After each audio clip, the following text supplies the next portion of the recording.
At Arizona State University, we're bringing world-class education from our globally acclaimed faculty to you. Earn your degree from the nation's most innovative university. Online. That's a degree better. Learn more at asuonline.asu.edu. I can see you from behind. You can hear me in your mind. Well, hello, my paranormal peeps, and welcome back to another Deep Woods Paranormal Podcast. My name is Matt Harvey. I am the founder of Deep Woods Paranormal, and I'm also the host of the Deep Woods Paranormal Podcast. Today we have on a guest who actually is related to the Warrens. If this thing will let me do this. His name is Russell. He runs Beyond Life Paranormal. He is also a podcaster, and so today we're going to have him on to talk a little bit about, of course, Annabelle and his thoughts on Annabelle, and tell us about his life with the Warrens, and then talk about his research as well. So he's mainly a ghost hunter, but he also does a little bit of cryptid research and other stuffs. So with that, go ahead and tell us a little bit about yourself. Hi, I'm Russell Reynolds. I'm the founder of Beyond Life Paranormal Research Missouri. I'm also the team lead for Cold Spotters Missouri, which is a group out of British Columbia, Canada, that has teams all over the world. I've been researching the paranormal for 31 years now. Damn. It's been a long time. My paranormal journey started at the age of 6 years old. Damn, your journey sounds just like mine. Keep going. In a house that I lived in. We moved into this house. My parents were renting it with the option to buy. I was about 6. My sister was about 4. And strange things would happen throughout this house. My dad would wake up. Heat be turned down. He'd be freezing, thinking us kids playing with thermostat. We're too small to even reach it. Stuff would be moved around on the shelves. My mom thinks us kids are playing on the shelves, and again, we were too small to reach it. So Wow. dog would dig at the wall and bark and growl at absolutely nothing. About 3 o'clock in the morning, my room was upstairs, and I heard this noise, and I woke up, and I look, and I see a full-bodied apparition standing in my doorway looking at me. And I was like one of those kids that take the blanket, put it over your head. It's not. Yep. And then I got the curiosity to look again, and it was gone. Oh no. It's But- like, you gotta call him to me. That's it. That's all you get. Yep, water would turn on in this house. Toilets would flush on its own. Lights would flicker. Everything in this house was original. I had the old skeleton key locks, and the car one morning, my parents woke up and the car outside was running with no keys in the ignition. Now, this was long before auto start came out. This is talking late 80s. Wow. And couldn't figure out why. And then there was a room that had been sealed up behind a wall, and we didn't know about it at the time. And the attic had been sealed up. And my dad was going to rip this wall out, and that was the same wall the dog was digging at. But he never ended up doing it. We ended up moving out because my mom couldn't take it any more of the paranormal activity that was going on, and she was worried about us kids. So several people would move into this place and then wouldn't stay very long, then move out. Wow. And when I hit probably about, I want to say 15 or 16, a group had bought it from New York City and remodeled the house, and they ripped open that wall and found a secret room behind the wall, and opened the attic up, and they found Civil War money, bayonets, Oh, wow. rifles, maps, uniforms, and they found hospital equipment. Well, come to find out, the house used to be a Civil War base and hospital. Dang. And tell them a little bit about where you're from, too, so they can kind of understand. I'm from the southern part of New York, from the Catskill Mountains. My town that I lived in was like the border of Pennsylvania and New York. Okay. Old 1800s town. Mm-hmm. Also haunted. It had a haunted hotel right there in town that I was always fascinated by it. It had 2 confirmed deaths. Back in the 1800s, a wife had shot her husband right out on the front step because he was cheating on her. Oh, jeez. And then back in my early 20s, the owner was going to sell a gun to a guy. Never bothered to check if the gun was loaded, and his waitress come walking through the door, and the gun went off. Shot and killed his waitress right there in the dining room. Dang. So, That's crazy. So tell us a little bit about your thoughts with the Warrens, of course, are gone, unfortunately. But with the Annabelle doll being kind of paraded around the United States, what were your thoughts on that? I'm not real too inclined to talk about that too much, being I'm related to him. There is Well, I don't mean you to, I but mean just what were your thoughts? What were my your thoughts on feelings on that for Annabelle. you? I've been around Annabelle. Hmm. Annabelle, that case that she's in, Dan built that case himself. That varnish that's on that case is layered in holy water. Wow. And there's the Lord's Prayer inscribed in the case. There's blessed salt inside that case. When they take that case out to show people, that was Ed and Lorraine's wishes. They wanted people to learn about these items, to be educated by them, because Ed and Lorraine knew people couldn't get to the museum to learn about them. They used to do an evening with Annabelle and take Annabelle to lectures, take the other objects, so they could expose the demonic, what the demonic can do with these items. And with Annabelle, everybody's perfectly safe around her. When you go to see her, you cannot get up to her. You cannot touch that case. Those items are put to sleep. There's a lot of safety precautions that they do before the public even enters in there. They do a lot of prayers. These items are basically put to sleep even before they leave the Warrens Occult Museum. And when they travel with them, they don't acknowledge them. That's why if you see in the videos, you see a black sheet over them. That keeps them quiet. They're put to sleep. If you look on the sheet itself, there's crucifixes on it. And the thing with Dan, when he moved it, he only moved that doll once. That was to move her to her new case, because the old one that Ed had built was falling apart. Hmm. So they moved her to that new one, and they don't move her at all after that. They don't reach in that case. They don't touch her. She just stays right there. Wow. So, I mean, if you challenge her, she will hurt you. Oh, yeah. But they make sure you don't, and they do that safety precautions. That's why they have a priest that travels with them as well. Hmm. The priest went cross country with them for that fact. So, what were your thoughts on him dying, though, after the whole thing Uh, happened? that's like I said, that's another touchy subject for me, because Dan and I were close. Yeah. So it Yeah, was a your shocker for loss, everybody. Dan was family to me as yeah. well. Do you think, let me just put it this way. Do you think if Annabelle had anything to do with it? No, No. Annabelle Okay. didn't have nothing to do with it. Okay. All right. That's all I can ask you about that. All right. Well, tell us more about your research. I know what got you started into it because you're like me, but what do you research? Where do you research? What's Uh, some of we the coolest locations you've researched? we do a lot of residential cases. Our Mm-hmm. main goal is to help people with paranormal activity in their homes. Mm-hmm. We also deal with the darker stuff, the demonic stuff. But they're very rare in cases, residential cases, but it does happen on occasion. We've dealt with a few, um, but that's where our main goal is helping people with paranormal activity. We do some events, like we've done Missouri State Penitentiary, we've done Waverly Hills Sanatorium, Pythian Castle. How did you like Waverly? Oh, I loved Waverly. For us, it lived up to its name. Mm-hmm. Most haunted place in America. Um, What did we you did experience? we did a little role play in the fourth floor surgery room.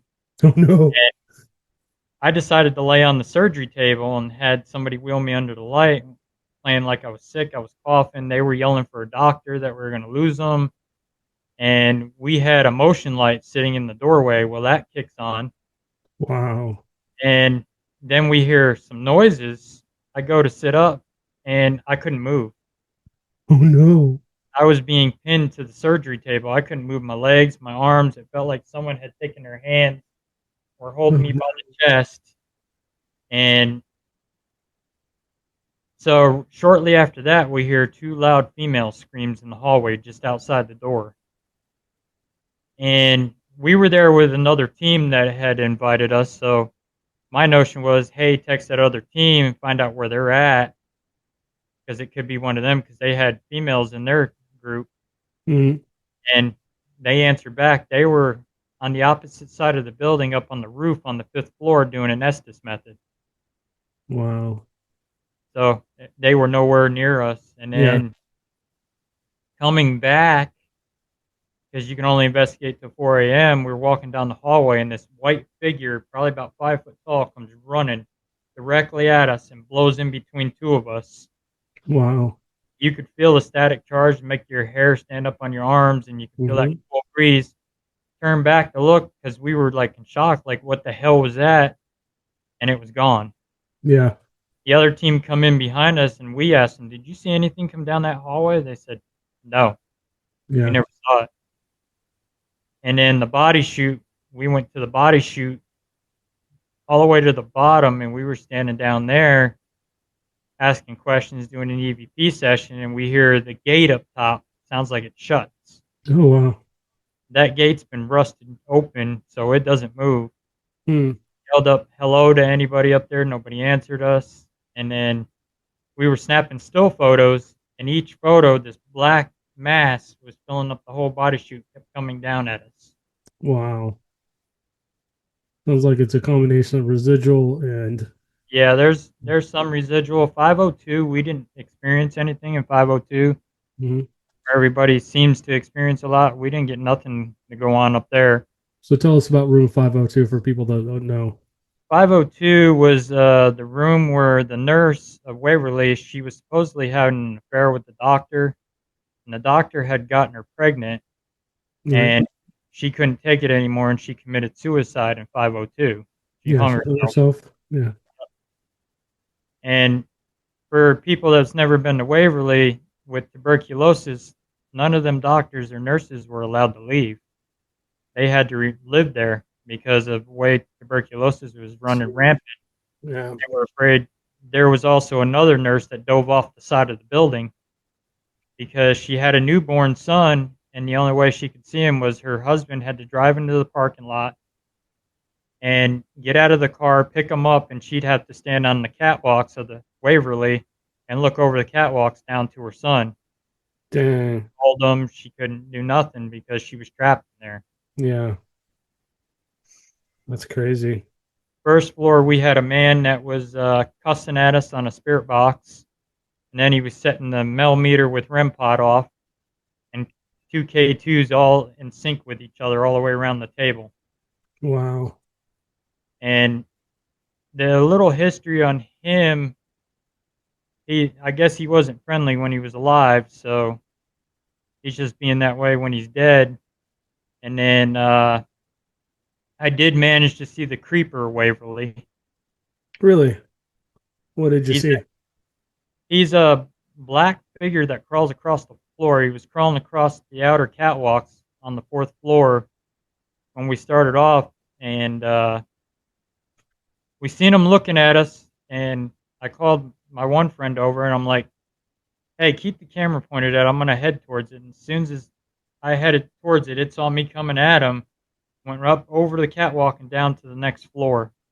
Dang. Is he like on all fours or? Yeah, he's on all fours, yeah. They believe that he was a man that was in there in a wheelchair, and he had tuberculosis real bad. He would go down to maintenance each week to get his wheelchair oiled. Well, the one day he went down there and he was yelling for somebody, nobody was in there, and he ended up accidentally wheeling himself off the loading dock and face planted out onto the pavement and died. Oh, jeez. So they figured he's probably the creeper because he's paralyzed from the waist down, so the only thing he'd be able to do is crawl. Yeah. Yeah, that's sad. Well, what other cool locations have you been to? Missouri State's another good one. We've done that 3 times. We were there. What activity have you experienced in there? first time we were there, we experienced a woman down in the dungeon yelling hello. Wow. And they never housed women down in the dungeon cells down there. There was only one man housed down there, and that was JB the Firebug. He was housed down there for 18 years for arson Wow. because he set the prison on fire, killing a bunch of inmates. Jesus. And then we captured a picture of Robert Burdella, known as the Kansas City Butcher, who was housed there in the prison museum, which is the old warden's house down in the basement. Dang. And my dad, he went up to the mannequin and shook the mannequin's hand, and he didn't realize it at that time. Something had grabbed him right here by the arm, and he had like 5 finger bruises on his arm. Dang.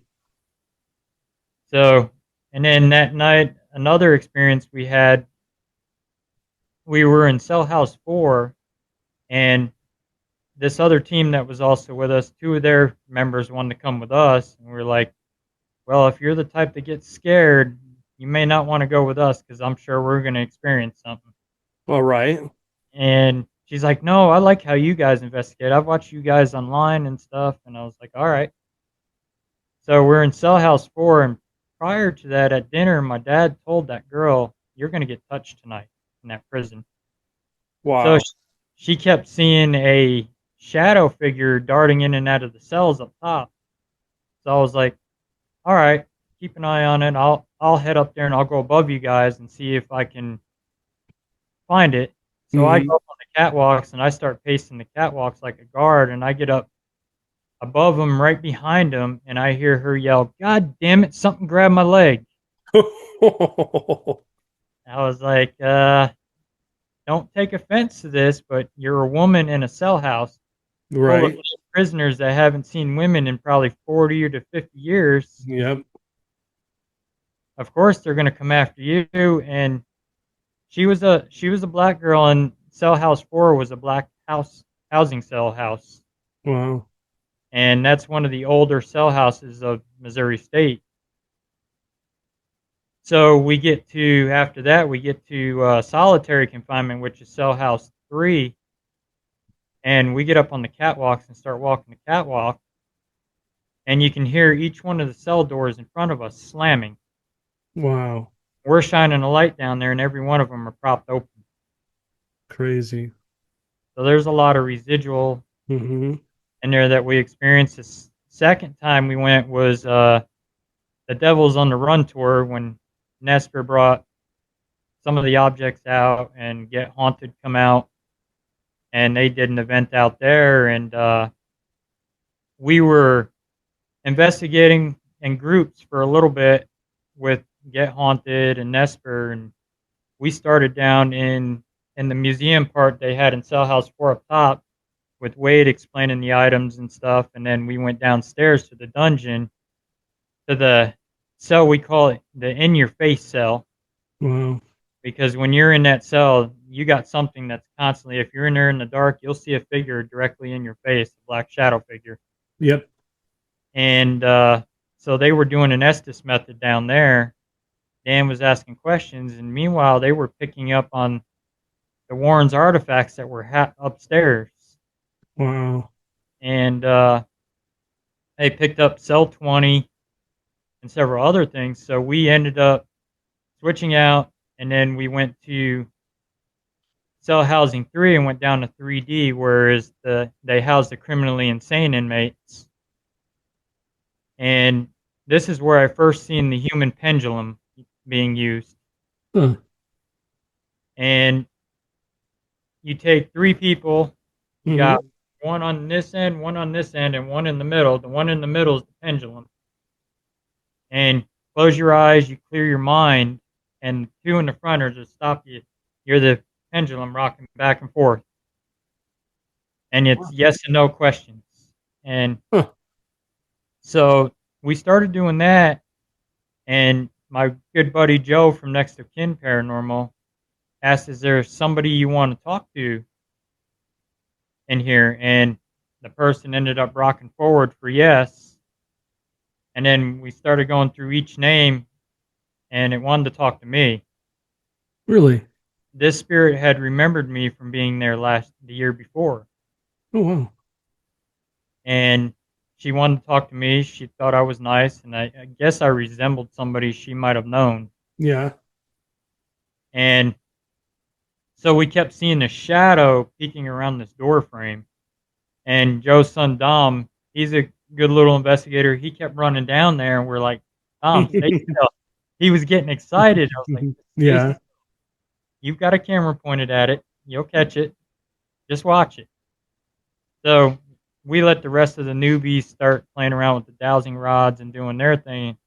Me, Dom, and a couple others, we went down there and just sat there and watched.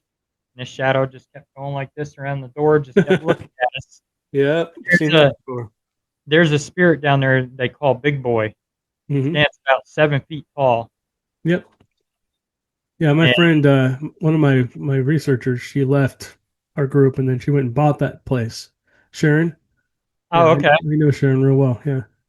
Yep. And Yeah. Crazy place. so after that, we went on free roam.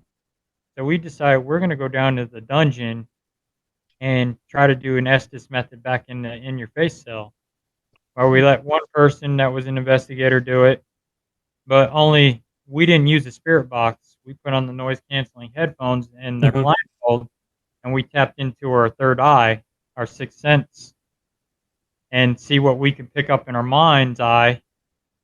And we'd let somebody ask questions, but if we heard them, we wouldn't answer. Yeah. And the first one that did it, 6 grown men went running out of there because Dang. they tapped into something that made them start cussing, and Wow. it was angry. So we let a newbie try it, and they couldn't figure out how to tap into their third eye. So I took over and I put the blindfold on, and I started picking up on cell number 20. And then housed in here for 18 years, I picked up on fire, and come to find out, I tapped in the JB, the firebug. Wow. And not many people can get JB to talk. And I was later able to confirm by Wade that cell number 20 was where they were storing all the Nesper items and stuff for the event. They had them in cell 20. And so there was a spirit of a man that was housed there in 20 that died there, and he wasn't very happy that they were putting stuff in his cell, and he didn't like all the people being around. Wow. So he would go down to the dungeon where it was quiet. Yeah. He's like, I just want you all out of here. Just go away. And we were just there. This was several weekends ago. We were there for a book signing. These Walls Still Talk with Brian Peony and Get Haunted, and we were with Empty Casket Paranormal. Started off in Cell House 3 up in Death Row, and my dad kept seeing the shadows kept darting in and out of the cells. Wow. And Brian's daughter was able to capture it on film. So we kind of split up in groups. I took 2 with me, 3 of them with me, and I went around to the other side of Death Row, and the other group stayed on this side of Death Row. Well, went and laid in one of the cells and laid on one of the bunks. And you could feel like you shouldn't be doing this. Oh, no. The hair just started raising up on my arms, and my friend Ashley was standing in the doorway, and she felt something grab her arm. Oh, geez. So they kept seeing a shadow down at the other end of the corridor, and that was where the rat cell was, where the inmate got stabbed in front of a guard. Wow. And so we headed down that way. Ashley walks through the one cell door. She feels this on the top of her head, like a cobweb feeling. Right. And then I come shortly behind her, and it felt like something brushed against my arm, like the cobweb feeling. Took the light, shined it around, no cobwebs. Talked to Sheila, the head prison boss. She says, I just had inmates in here and cleaned this prison about a week ago. There's no cobwebs. And so we're like, all right. I said, well, we both just got touched on the arm. And so we ended up, after that, we went down to the dungeon with Rob and Brian from Get Haunted. And we were doing a EVP sessions down there. So Rob asked, anybody want to go in the in your face cell by yourself solo and do an EVP session? Nobody would bite to it. Right. Rob says to me, you want to do it, my man? I said, I'll do it.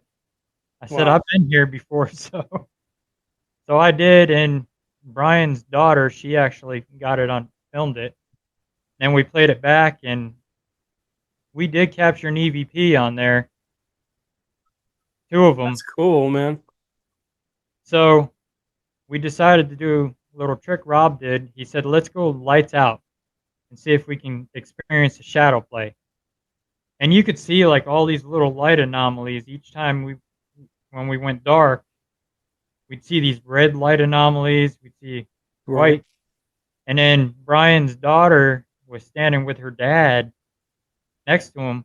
She felt something grab her leg. Oh, jeez. And I'm standing right directly across from her. And I said to her, I said, there's a shadow figure right in front of us. I said, and she started freaking out, and I was like, stay calm. You're okay. And her dad's holding her. And then shortly after that, this big old bright white light appears behind Brian and his daughter like somebody had lit a flashlight. It lit up the whole cell block. I could see everybody that was in that cell block. Wow. First time I've ever experienced that being at Missouri State. Huh. And I thought Brian had hit his flashlight on, and it even shined Rob in the face. Rob was sitting on the floor right next to Brian. It was Wow. an amazing experience. I bet. Hey, so we're running out of time here. You have about 5 minutes. Go ahead and keep going. Maybe tell us one more story, and then we'll have to wrap this up. All right. Another place we did was the Hans Mill Massacre Site, which is an old Mormon massacre site here in Missouri.